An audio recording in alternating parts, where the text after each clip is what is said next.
Happy Father's Day. What better day than Father's Day to discuss patriarchy?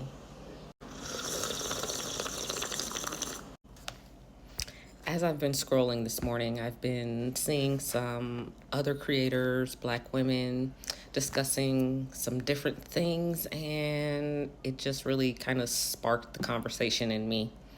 So, kind of guess I'll just give my take on the state of things. We have to understand the systems in which we live under. And patriarchy is a system, just like capitalism is a system. White supremacy is a system. Colonialism is a system. Manifest destiny was a system. Okay? These are systems because it's built into our laws and ways of living, culturally and socially acceptable things based on these practices. Make them systematic. So, when we're talking about the system of patriarchy specifically, in that system, the hierarchy is men over women and children.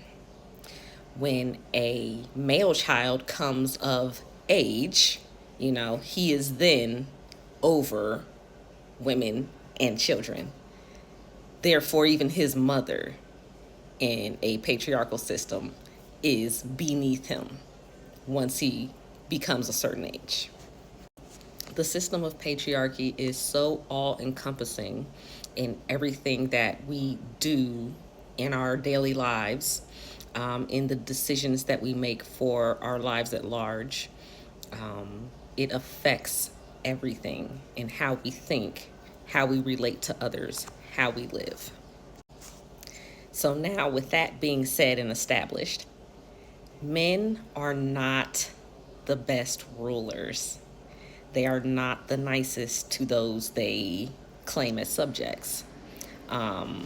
They do not believe in fair treatment to those that they lord over. This then breeds a counter, which is feminism and womanism. And in these two counters to patriarchy, women are simply trying to establish a system of fairness, equity, equality, and quite frankly, just being able to get along in this society with some semblance of peace. Feminism is not women saying we want to dethrone men and, take their spot at the top of the world. It's women saying, hey, can you please treat me like a fucking person? So, with that established, we can now, I feel, talk about some of the recent conversations around, women and men and dating, failed relationships, things of that sort. First up, man versus bear. I already made my video on what my thoughts are about man versus bear. And pretty much in that video, I say that men are the apex predators of this planet. And we, as their counterparts, know them very, very well. So the whole feigned surprise as to why a woman would feel more safe with a bear than a man is crazy, because look at what men can do to a bear, right? So what are they going to do to us if they can do what they can do to a bear? Okay, right. We already are well aware of the ways in which men can harm us. Okay, and just the feigned innocence to me was crazy. But I just watched a video from Christina Brown, and she touched on the fact that it's the nice guys. The nice guy mentality is what is causing this, outrage, which to me I saw as feigned, but her explanation of this actually I thought was pretty spot on. The perception of the nice guy is their power. In her video, this is what she discussed. That the perception of being one of the good ones is their false narrative that they hold on to, instead of dealing with the misogyny that lies within them, instead of dealing with their place in the patriarchy and how that's a problem. They would rather just wear the facade of the nice guy.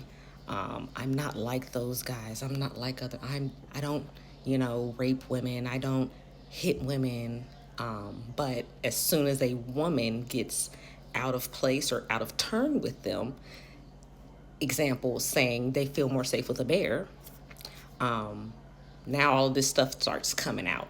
And women have reported, that's why the nice guy is a trope at this point, because it's so overplayed, of these men who play nice until they're triggered, or until a certain situation pops up, and now all of a sudden all the things that they were supposed to be elevated above, and they're better than this, all this starts coming out. They start talking to you real nasty.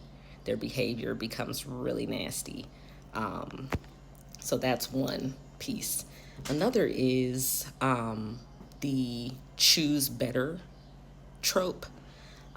Well, women shouldn't complain about the men that they had in their lives that didn't treat them well. They chose those men.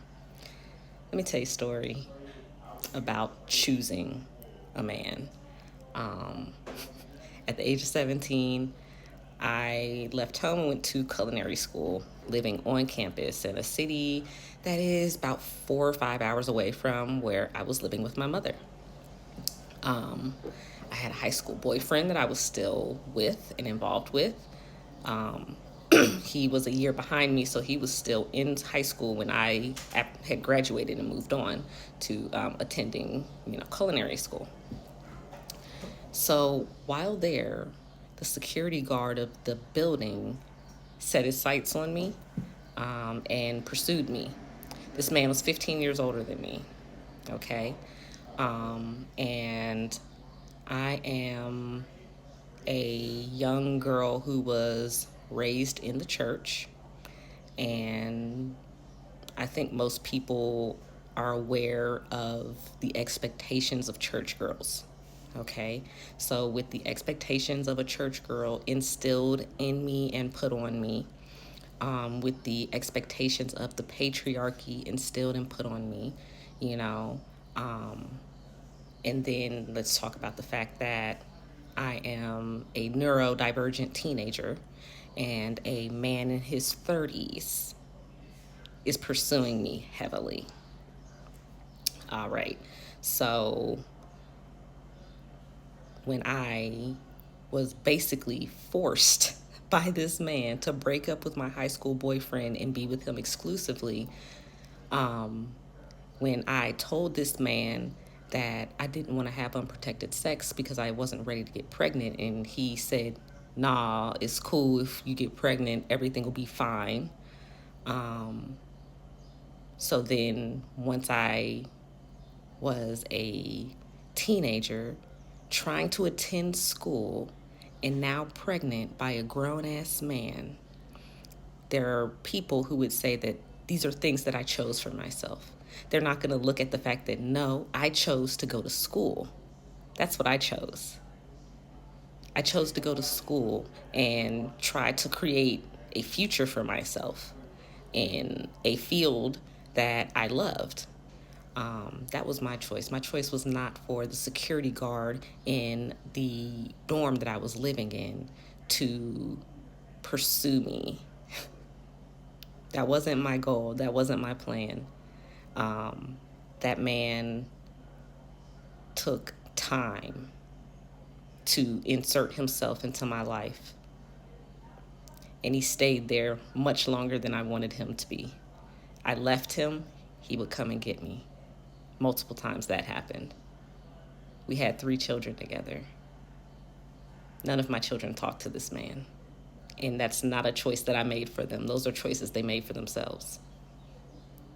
None of us chose him. And none of us chose what happened to us because of him. So there's that.